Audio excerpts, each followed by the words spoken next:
Uganda imekuwa na marais wanane tangu mwaka wa 1962. Ingawa kwa marais wote hawa, mmoja alikuwa rais kwa wiki 10 tu.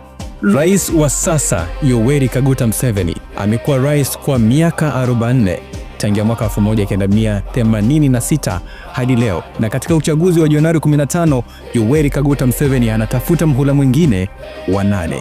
Lakini hao marais wengine 7 ni kina nani? Kwanza, Sir Edward Ntesa wa pili ambaye alihudumu kama rais wa kwanza kwa miaka 3.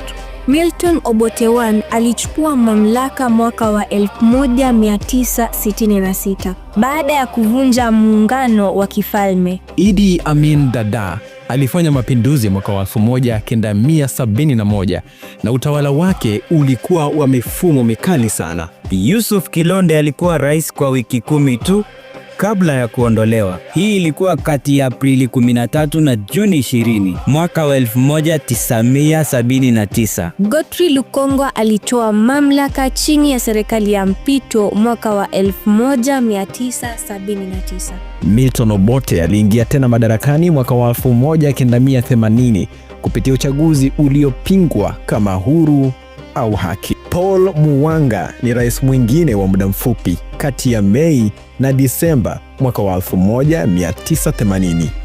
Mwaka wa 1985, Tito Okello Lutwa ni jenerali aliyeongoza mapinduzi kabla ya Yoweri Museveni kushinda vita vya mstari wa bunduki.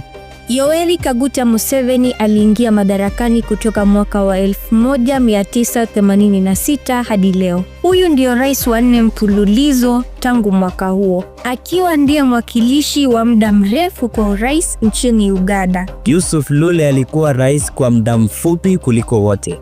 Yoweri Kaguta Museveni amekuwa madarakani kwa miaka 44 mfululizo, na katika uchaguzi wa Januari 15 akitafuta tena mhula wake wa 8.